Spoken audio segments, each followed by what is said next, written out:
This is Andrex. I just wanted to give a very short overview of what I've been working on, what I have done so far. This isn't a real trailer that's coming later. This is a video dev nightly, you can call it, I guess. So let's get into it. I don't know if you even saw that loading screen there, but that was the entire loading screen for the game. There's no uh, between level loading or whatever. It's just that one loading screen at the start of the game, and that's less than a couple seconds. So here's the new menu I've been working on for a while now. The donate button works. I was able to integrate that earlier today. Um, it's very slow. I imagine that the service is being hammered right now, and that when it launches officially, it'll be a lot faster. At least that's what I'm hoping. Um, so this is what it'll look like um, when you buy the donate key. I can't buy it because purchase from self not allowed. But when you buy it, the game records that you bought it in case I want to use that info later on. The option works. It boots right into the option, same tab and everything, which is I'm very proud of that. You have a lot of different options here.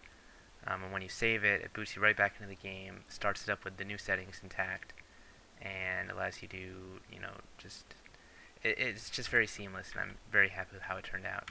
Now, these files are all done using local storage. In fact, if you boot into the see local storage, and here it is, Andrex, 0% because I haven't beaten any levels yet. So if I boot it into a new file, you get this option. You can continue without assigning a name, which it'll be blank, but the percentage at the right will increase as you beat levels. Or you can do this, which has a prompt for you to enter your name. So I'm just going to have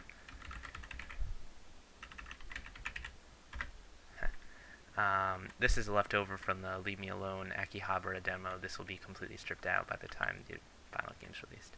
So here's the first level. Now, performance might be suffering a bit because of this down here, but normally it runs really smooth, even on my crappy little rig. It's really great.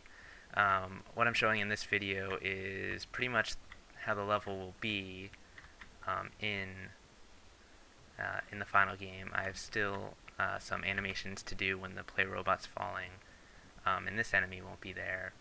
In the first world, there are no enemies to help new players get adjusted to the game, and I haven't implemented running yet. But it's shaping up really well. Now, what I've been working on the past few hours is this little option. Like that. It's full screen, obviously. It's enabled by hitting the F key whenever you want, and you can switch back automatically. The full screen, I really like it because it kind of gives like a console-like experience, and especially since I have a Google TV and I'm planning to play this eventually on my Google TV, I would really like to have like a full screen option, which Akihabara doesn't offer by default. I had to hack it in there.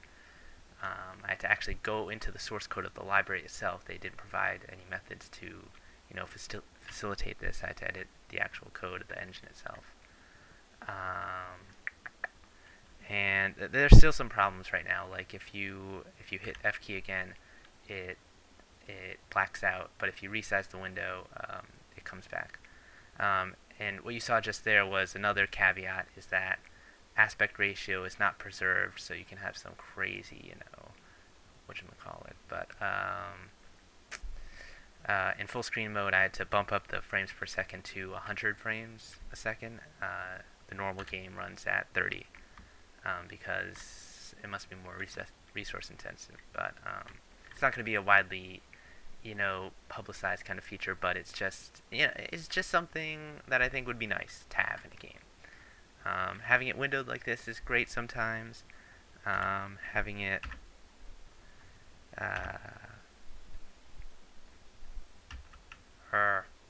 doing it. Having it full screened here, I just hit Chrome's full screen button. Combined with the full screen on this game, it's like playing a normal PC game. HTML5, way of the future, I'm telling you. So that's all I have for tonight. I really hope to have the real trailer done really soon. I have to implement some items like ladders and balloons and stuff like that. But as soon as I'm able to do a complete run through of the first level of the game, that's the moment I'll make the video. So look forward to that, and thanks for watching.